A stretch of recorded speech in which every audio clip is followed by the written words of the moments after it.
पिता की देखभाल। अरे राहुल, अगले सप्ताह में हम यूरोप टूर पर जा रहे हैं। पापा को कब लाऊं तुम्हारे पास, या तुम लेकर जाओगे उन्हें? अरे भैया, एक प्रॉब्लम हो गई है। प्रिया के भाई ने हमारी कश्मीर टूर की बुकिंग की है, वह भी अगले सप्ताह का ही है। उस वजह से सॉरी, मैं पापा को लेने नहीं आऊंगा। राहुल के ऐसे बोल सुनकर गुस्से से विराट का सिर घूम गया। पर तुम्हें पूछ कर ही तो मैंने यूरोप टूर की बुकिंग की थी ना। उस बात को 3 महीने हो चुके हैं और तुम मुझे अभी बता रहे हो कि नहीं आ सकता, वह भी मैंने पूछा तब। अभी मुझे बताओ, मैं पापा को कहाँ भेजूं? भैया, आपको तो पता ही है प्रिया का स्वभाव कैसा है। उसने एक बार ठान लिया तो ब्रह्मदेव भी उसके प्लान में रुकावट दे नहीं सकते। तो फिर प्लीज मेरे घर में झगड़ा मत लगाओ। रह गया पापा का सवाल, तो आप तनु को पूछो, वह यही रहने वाली है न, और उसका घर बहुत बड़ा है। अरे लेकिन, उतने में फोन कट गया। विराट ने गुस्से से मोबाइल की तरफ देखा। राहुल का यह हमेशा ही रहता है, शादी होने के बाद से कभी भी उसने माँ पापा की तरफ ध्यान नहीं दिया। सच कहे तो छोटा होने के कारण वह माँ पापा का सबसे लाडला था, पर माँ पापा को उसने कभी भी अपनी जिम्मेदारी मानी नहीं। 2 साल पहले माँ कैंसर से मर गई, पर उसकी बीमारी में एक भी पैसे की मदद उसने विराट को की नहीं। पिछले साल पापा को हार्ट अटैक आया, पर जैसे अजनबी इंसान की तरह हॉस्पिटल में पापा को मिलने के सिवाय उसने कुछ भी नहीं किया। उसने पापा को तनु के पास रखने के लिए कहा था, पर तनु के बारे में विराट संकोच कर रहा था। तनु उनकी छोटी बहन थी, एक नंबर की लालची और स्वार्थी औरत थी। माँ थी तब माँ से मीठी मीठी बातें करके अच्छी अच्छी साड़ियाँ गिफ्ट लेती थी। परिस्थिति अच्छी होते हुए भी पति को बिजनेस के लिए चाहिए, ऐसे बोलकर उसने माँ पापा से 10-12 लाख ले लिए थे, पर वापस देने का सोचती भी नहीं थी। रिश्ते बिगड़े नहीं इसलिए विराट भी कभी बोला नहीं, पर उसकी पत्नी जागृति यह सब देख रही थी। उसकी खूसूर फुसर चल रही थी। विराट उसकी तरफ ध्यान नहीं देता था। माँ के जाने के बाद वैसे तनु को भाई, पापा, भाभी से इंटरेस्ट खत्म होने लगा। उसने बेमन से तनु को फोन किया, तनु, हम यूरोप टूर पर जा रहे हैं। 15 दिनों के लिए पापा को लेकर आऊं क्या तुम्हारे घर? अरे भैया, मेरी ननद आ रही है डिलीवरी के लिए मेरे पास। बताओ मैं उसकी तरफ ध्यान दूं कि पापा की तरफ?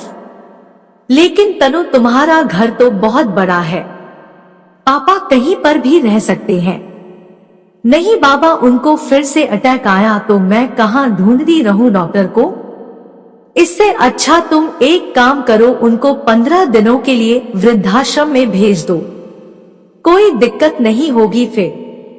तनु, हम 3 भाई बहन के होते हुए भी उनको वृद्धाश्रम में भेजना अच्छा नहीं लगेगा। देखो भैया, मैं नहीं रख सकती उन्हें। अगर आपको मेरा सुझाव पसंद नहीं आया तो फिर तुम ही देखो बाबा क्या करना है। इतना कहकर उसने भी फोन कॉल कट कर दिया। घर आने के बाद विराट से पापा को कहाँ भेजेंगे जागृति ने यह पूछा। हमेशा की तरह वह भड़की, हमने क्या ठेका लेकर रखा है क्या पापा को संभालने का? इन दोनों की कोई भी जिम्मेदारी नहीं है क्या?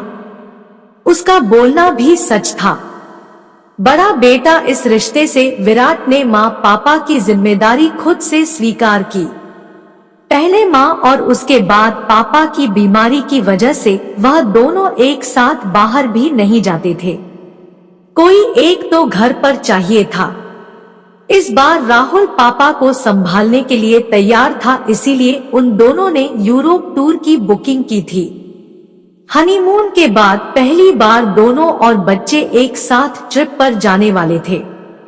ट्रिप के सब पैसे दिए गए थे और आज अचानक राहुल ने मना कर दिया, यह सुनकर जागृति रोने लगी। विराट ने उसे समझाने की बहुत कोशिश की पर वह मानने के लिए तैयार ही नहीं थी। मुझे कुछ नहीं पता, कुछ भी करो हम ट्रिप पर जाएंगे ही जाएंगे। पापा को पोता पोती से सब बातें मालूम पड़ी। वह विराट को बोले, अरे क्यों इतनी टेंशन ले रहे हो तुम? रहूंगा मैं अकेला, जाओ तुम सब। ऐसा क्यों बोल रहे हो पापा आपको एक अटैक आ चुका है, आपका बीपी और शुगर हमेशा काम ज्यादा होता रहता है, कैसे छोड़े आपको अकेला यहाँ पर? विराट सच बोल रहा था इसलिए पापा चुप बैठे थे। टूर पर जाने के लिए अभी 3 दिन बाकी थे, पर रास्ता निकल नहीं रहा था। विराट को टेंशन होने लगी थी। उसने सभी विकल्प सामने रखकर देखा। अंत में खुद की टूर कैंसिल करके जागृति और बच्चों को टूर को भेज देना ही उसे सही विकल्प लगा। जागृति का गुस्सा और 2 लाख का नुकसान भी होने वाला था, पर उसके पास ऐसा करने के अलावा कोई दूसरा रास्ता नहीं बचा था। अंत में उसने अपना निर्णय पक्का किया और जागृति को फोन करके सूचना दी। वह तो रोने लगी पर उसे समझाने के बजाय फोन काट दिया। बाद में ड्राइवर को फोन करके तैयार होने के लिए कहा और वह ऑफिस के बाहर आकर गाड़ी में बैठ गया। गाड़ी ट्रेवल एजेंसी की तरफ ले जाने को कहा। बहुत टेंशन में दिख रहे हो साहब, उसके ड्राइवर जगन ने उसे पूछा। फिर विराट ने सब बातें उसे बताई। वह सुनने के बाद वह बोला, अरे साहब फिर तुम क्यों ट्रिप कैंसिल करते हो? साहब मैं मेरे घर लेकर जाता हूँ बड़े साहब को। नहीं नहीं, क्यों तुम्हारी फैमिली को परेशान करना?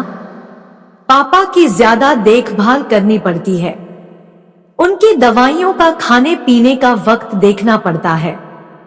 अरे साहब उसमें क्या है, हम भी अपने पिताजी का करते हैं ना, उनका भी बाईपास हुआ है, आपको भी पता है यह सब। मेरे पिताजी बड़े साहब को पहचानते हैं, दोनों की अच्छी दोस्ती हो जाएगी। देखो वह कुछ नहीं, मैं बड़े साहब को लेकर जाऊंगा।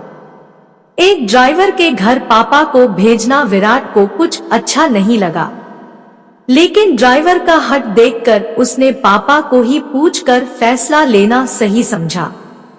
ठीक है चलो गाड़ी घुमाओ, हम पापा को भी पूछते हैं, वह रेडी हो जाए तो मुझे कोई हरकत नहीं है। जगन बहुत खुश हुआ। घर जाकर उसने बड़े साहब से पूछा, पापा भी तैयार हो गए। वह बोले, जगन के परिवार को कोई दिक्कत नहीं होगी तो मैं जाने के लिए तैयार हूँ। जगन ने तुरंत घर पर फोन लगाया। बोलना खत्म होने पर वह खुशी से बोला, सब तैयार है। मेरे पिताजी को तो बहुत आनंद हुआ है। टूर के दिन जगन बड़े साहब को लेकर उसके घर ले गया। बाद में उसने विराट और परिवार को एयरपोर्ट पर छोड़ आया। घर जाते वक्त उसने विराट को विश्वास दिलाया, चिंता मत करो साहब, बड़े साहब एकदम आराम से रहेंगे। टूर के दौरान भी विराट उसके पापा को फोन करके हाल पूछता था। उनका हमेशा एक ही उत्तर रहता था, चिंता मत करो मैं यहाँ पर ठीक हूँ। 16 दिन बाद जगन उनको लेने के लिए एयरपोर्ट पर गया। विराट ने पापा की पूछताछ की। मजे में है बड़े साहब, बहुत धमाल की दोनों बूढ़ों ने, जगन बोल रहा था। वह सुबह उठकर मॉर्निंग वॉक जाते थे, फिर दिन भर पत्ते और शतरंज का खेल खेलते थे, फिर शाम को मंदिर में जाकर भजन कीर्तन सुनते थे। उनकी तरह ज्येष्ठ नागरिकों के साथ चौपाटी पर बैठकर बातें करते थे। 3 दिन पहले बड़े साहब को थोड़ा बुखार आया था, शुगर भी थोड़ी बढ़ गई थी, फिर उनको अस्पताल लेकर गया। अभी वो एकदम ओके है। हमें छोड़ने के बाद लेकर आना पापा को घर पर, एक दिन रहने दो ना साहब, उनको बीमारी की वजह से उनकी मेहमान नवाजी रह गई है। अरे अभी क्यों करनी मेहमान नवाजी, इतने दिनों तक तुमने उन्हें संभाला, वह क्या कम है? ऐसा क्यों करते हो साहब? अपने घर आने वाले मेहमान को मेहमान नवाजी किए बिना कैसे भेजें? और यह मैंने संभाला, ऐसे मत बोलो, मैंने कुछ ज्यादा नहीं किया है। बड़े साहब ही अच्छे से रहे हमारे घर। अच्छा बाबा, ऐसे बोलकर विराट ने उसे हाँ कहा। दूसरे दिन शाम को पापा घर आए। वह बहुत खुश दिख रहे थे। उनके हाथ में एक थैली थी, पैंट शर्ट का कपड़ा, टॉवल, टोपी थी। वह देखकर विराट बोला, अरे इसकी क्या जरूरत थी जगन? नहीं कैसे साहब, बड़े साहब को ऐसे ही भेज देता मैं। उतने में जागृति ने विराट को अंदर बुलाया और कहा, सुनो जी, उसका एहसान मत रखो, 5-10 हजार उसे दे दो। विराट को वो सही लगा। जगन के घर जाकर उसने 10 हजार उसके हाथों में दिए। जगन ने उसकी तरफ आश्चर्य में देखा और फिर वह 10 हजार उसके जेब में रख दिए और बोला, यह क्या है साहब? अरे पिता को संभालने का कोई पैसा लेता है क्या भला? और हाँ, आगे भी कभी ऐसा प्रसंग आया तो बड़े साहब को बिंदास मेरे पास भेजना। विराट का मन भर आया। उसने जगन को गले लगा लिया। 3-4 दिनों बाद राहुल और तनु का फोन आया। टूर कैंसिल किया था या फिर पापा को वृद्ध आश्रम में रखा था, ऐसा पूछ रहे थे दोनों। विराट के मुंह से इतना ही निकला कि उस दिन असल मायने में मुझे भाई मिला जिसने पापा का ख्याल रखा। दोस्तों, हमारे माँ पापा हमारे लिए क्या कुछ नहीं करते और जब हमारी बारी आती है तो हमें फुर्सत ही नहीं मिलती। माँ बाप अपने 4 बच्चों को उनके वयस्क होने तक उन्हें पालते हैं, लेकिन 4 बच्चे मिलकर भी अपने माँ बाप को नहीं पाल सकते। कहानी ने अगर आपका कोई दिल का तार छू लिया हो तो वीडियो को लाइक और शेयर करें। साथ ही चैनल को सब्सक्राइब कर बेल आइकन मत भूलना।